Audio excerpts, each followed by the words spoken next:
Aunque el enfoque de la reforma que comentamos con el doctor Paul Sánchez consiste en transformar nuevamente a la industria eléctrica, su contenido tendría impactos innegables sobre las finanzas públicas.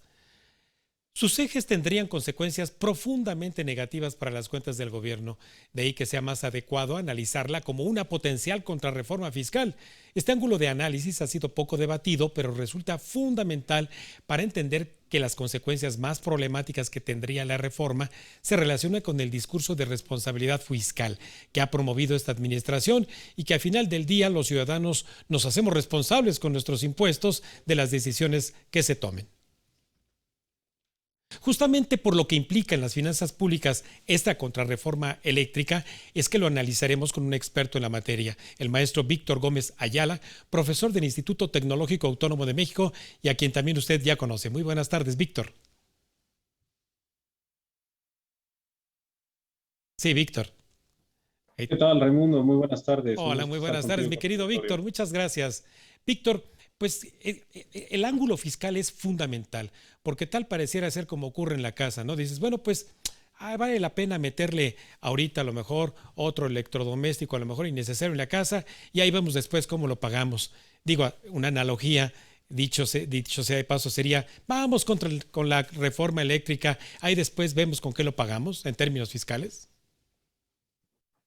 Pues mira, la verdad es que yo creo que sería algo, aunque la analogía me parece adecuada en el sentido de no tener en cuenta las consecuencias de una decisión, la magnitud creo que es todavía más alarmante que este ejemplo que nos pone muy sencillo, ¿no? La verdad es que, como señalabas al inicio de esta cápsula, el riesgo que representa para las finanzas públicas, para los contribuyentes, como tú mismo lo decías, es muy grande, ¿no? No es una cosa menor, es algo que realmente puede comprometer la trayectoria que han tenido las finanzas públicas, la deuda, el déficit, ¿no? Que es algo que preocupa bastante por la manera en que se pueden atraer flujos de inversión en cartera para financiar proyectos desde el sector público, gasto, etcétera, ¿no? Todo eso es muy relevante y las tasas a las que lo puede hacer el gobierno federal se verán impactadas si esto se hace de manera desordenada, ¿no?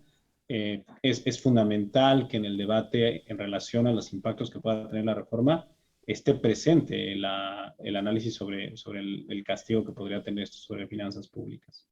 Víctor, pero incluso en la introducción que yo escribí, tomé algunas palabras de lo que escribiste en un muy, muy interesante análisis justamente de ese ángulo de carácter fiscal en que no nos hemos detenido a evaluar. Primero, entre otras cosas, lo que pones muy en claro es de que la CFE traía hasta antes de 1992 varios problemas. Traía un déficit muy grande que estábamos financiando con impuestos. Se resolvió un poquito los números negros al haber sacado el pasivo laboral, es decir, el compromiso de pensiones con sus trabajadores. Y luego ahora con la reforma que hizo el señor Bartlett, les regresó los beneficios que ya tenían y hemos vuelto a entrar en números rojos. ¿Cómo le hace la Comisión Federal de Electricidad entonces para aseverar que nos puede poner tarifas baratas si se está fondeando con nuestros impuestos sus pérdidas? Pues mira, la verdad es que la reforma de 2013, que es el marco legal vigente, le abre muchas avenidas a la Comisión Federal de Electricidad para financiar su inversión, que no depende exclusivamente de sus propios recursos y de los del gobierno federal. Le abre una avenida por el lado de las tarifas para que realmente se reconozcan todos los costos de la industria en las tarifas que se cobran. Antes de esta reforma, las tarifas únicamente reconocían cambios en los combustibles que se utilizan para generar la energía y esto ahora reconoce otros costos en la cadena productiva, como los costos de generación, perdón, no solo los costos de generación, sino también los de transmisión, de distribución, problemas de congestión en la red, servicios conexos, que tiene que ver un poco con el tema de la inestabilidad de algunas fuentes renovables, etcétera, ¿no? Y entre otros también el tema de las pensiones que se documenten propiamente como deuda pública para que eso dé cuenta real de los pasivos que enfrenta en total la empresa, ¿no? Todos estos elementos se perderían si se aprueba la reforma que está ahorita presente ante el Congreso. Y eso desde el punto de vista de finanzas públicas, pues implica que muchos de los avances que se habían logrado para lograr transitar a un esquema en el cual la conducción de la política energética por el lado de electricidad fuera más responsable con el manejo de finanzas públicas, pues se estaría interrumpiendo y no solo se estaría interrumpiendo, sino se iría en sentido contrario, ¿no?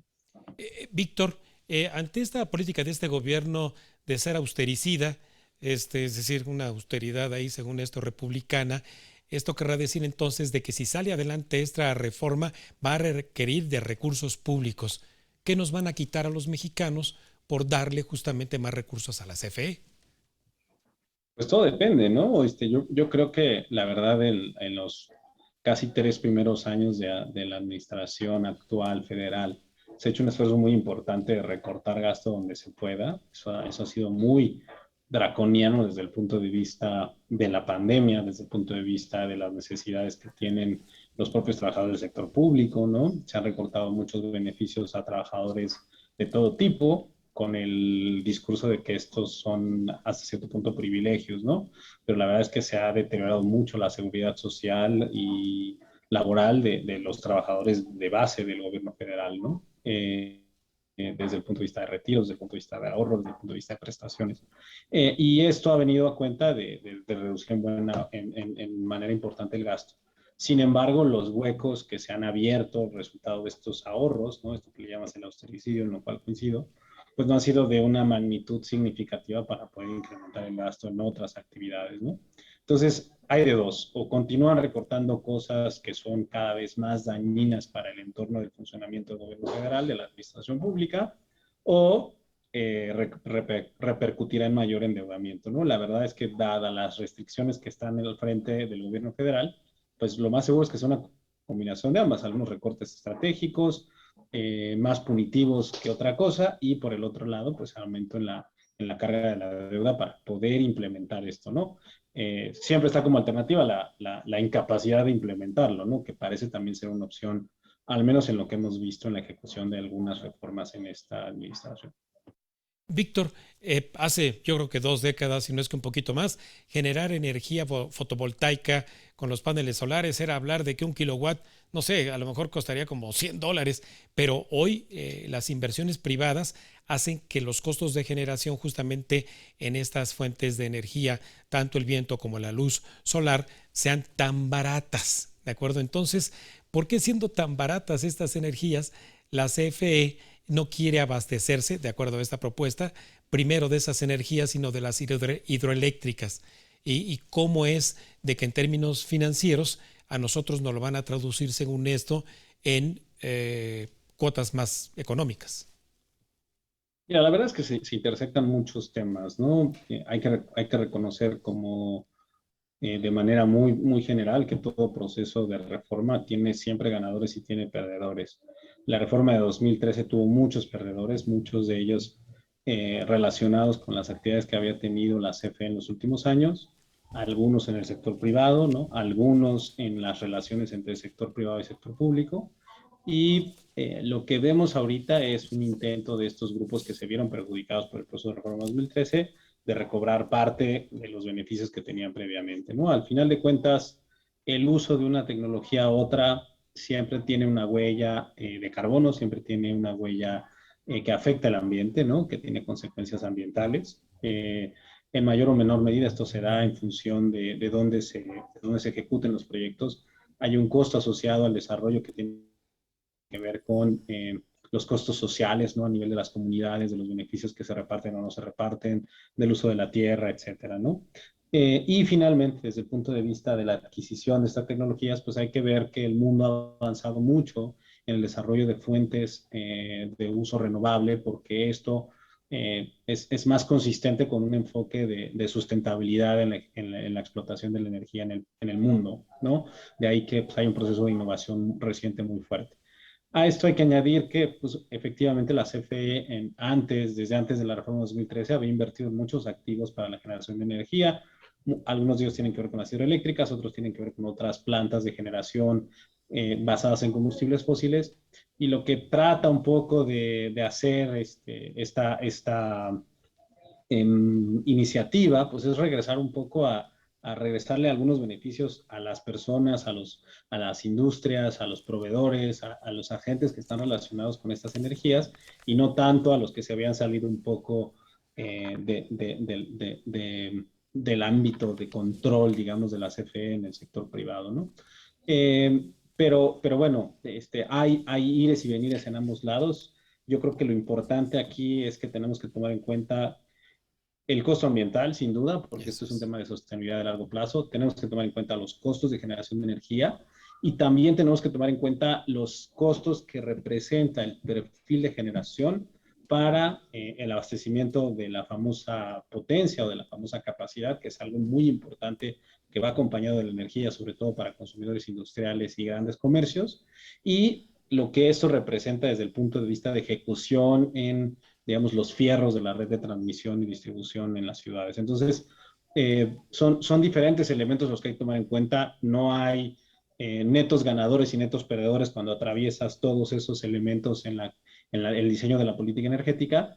Lo que a mí me parece Sí. regresivo desde el punto de vista de esta propuesta es que nos presenta la solución como un neto ganador en todos los aspectos, cuando claramente hay beneficios de una u otra alternativa de energía, de una u otra alternativa Claro. tecnológica en cada caso. Claro, sí, sí, Víctor. Bueno, Víctor, mira, mañana es el día límite para que entregue la Cámara de Diputados la resolución sobre la ley de ingresos a la Cámara de Senadores y luego vendrá la discusión del presupuesto y ahí es donde justamente tú nos has abierto los ojos en cuentas claras de que no hay nada preparado en ese presupuesto para el 2022 en materia de esta propuesta de contrarreforma. ¿Te parece entonces que cuando empiece la discusión sobre el presupuesto regresemos contigo para revisar esto?